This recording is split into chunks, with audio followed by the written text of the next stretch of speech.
আসসালামু আলাইকুম। আসলে জোর করে চাপিয়ে দেওয়া ভালো জিনিসও যার উপরে চাপিয়ে দেওয়া হয় সে কিন্তু প্রথম সুযোগে সেটাকে ছুঁড়ে ফেলে। অতএব আমাদের সবসময় দৃষ্টিভঙ্গি থাকবে যে ভালো কাজও সন্তানের উপর চাপিয়ে দেবো না, তাকে উদ্বুদ্ধ করব। এবং এই উদ্বুদ্ধকরণটা শুরু হতে হবে একদম ছোট থেকে। এবং একদম ছোট থেকে তখন উদ্বুদ্ধ করাটা খুব সহজ হয়।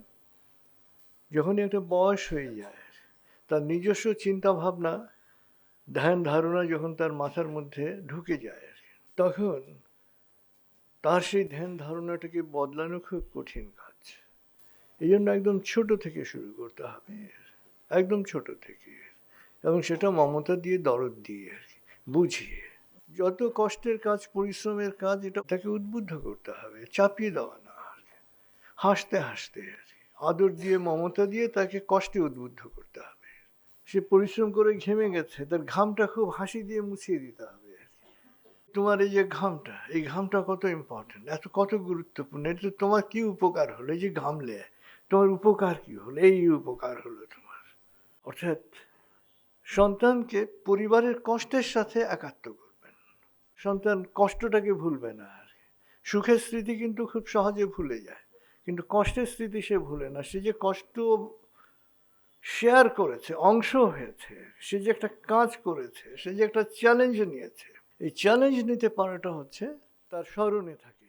তো অতএব সন্তানকে সবসময় উদ্বুদ্ধ করবেন মমতা দিয়ে, এবং সবসময় চিন্তা করবেন যে যা করার ছোট থেকে, যা বোঝানোর ছোট থেকে, এবং এ ব্যাপারে যেন ধৈর্যের কোনো অভাব না হয় আর কি।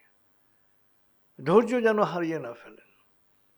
এবং ধরেন কোয়ান্টামের সমস্ত গুণ বাদ দেন, একটা গুণ যদি ধরেন, সেটা হচ্ছে কোয়ান্টাম জানে যে কিভাবে অপেক্ষা করতে হবে, কিভাবে নিরলসভাবে কাজ করে যেতে হবে, এবং কিভাবে ভাবতে হবে এবং বিশ্বাস করতে হবে।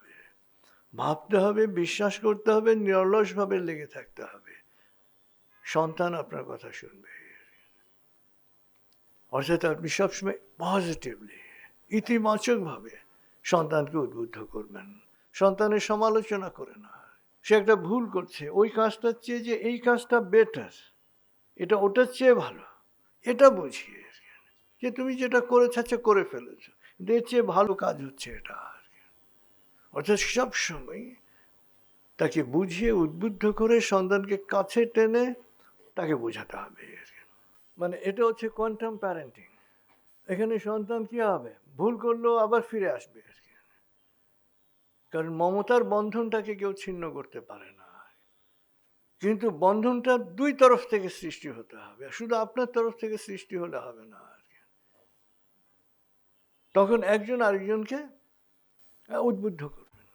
আপনি ক্লান্ত হলে দেখা যাবে যে আপনার ছেলে আপনাকে উদ্বুদ্ধ করছে। আপনি ক্লান্ত হলে আপনার মেয়ে আপনাকে উদ্বুদ্ধ করছে। মেয়ে ক্লান্ত হলে আপনি তাকে উদ্বুদ্ধ করছেন। অর্থাৎ বন্ডিজটা মানে সম্পত্তির না, বন্ডিজটা হচ্ছে আত্মার আর কি। তুমি আমার না, তুমি এবং আমি মিলে আমরা, মানে তুমি কেউ স্বীকার করতে হবে, আমি কেউ স্বীকার করতে হবে, তুমি এবং আমি মিলে হচ্ছে আমরা। এটা হচ্ছে প্যারেন্টিং। You are part. তুমিও একা স্বয়ংসম্পূর্ণ না, আমিও একা স্বয়ংসম্পূর্ণ না। আমি তুমি মিলে, অর্থাৎ পরিবারের সবাই মিলে আমরা পরিবার। মা বাবা ভাই বোন, চারজন। হ্যাঁ, চারজনকে ধরতে পারেন যে একটা 4 চাকাওয়ালা গাড়ি। তাকে বোঝাতে হবে যে এই গাড়ির 4টা চাকা। মা বাবা এক চাকা, আর তোমরা ভাই বোন মিলে এক চাকা আর কি। বলবেন যে আরো যদি চাকা থাকে আর কি, 6 চাকার গাড়ি হবে, অসুবিধা কি আছে আর কি। এবং 6 দরজার গাড়ি যদি হয়, এক দরজা যদি ভাঙা থাকে, গাড়ি যদি চলে তো গাড়ির কি অবস্থা হবে? সন্তানকে এটা বোঝাতে হবে যে you are part of the family আর কি। এটা থেকে বেরিয়ে গেলে ক্ষতিটা তোমার আর কি। ইউ আর দ্য লুজার আর কি। এবং তোমার কি কি ক্ষতি হবে, এই ক্ষতি হবে। আমাদের সাথে আসলে অধিকাংশ সময় সন্তানের যে সম্পর্কটা বন্ধুত্বের হয় না। সম্পর্কটা মানে দেয়া নেয়ার অথবা অর্ডার। তো দেওয়া নেওয়ারও না, অর্ডারেরও না, সম্পর্কটা হবে বন্ধুত্বের। যে সন্তানের বেস্ট ফ্রেন্ড হচ্ছে তার মা বাবা। সন্তান যেন মনে করে যে আমার মা বাবা আমার বেস্ট ফ্রেন্ড। তখন সন্তান আপনার পরামর্শ নিতে উদ্বুদ্ধ হবে, সে তার ভুলগুলো আপনাকে বলবে।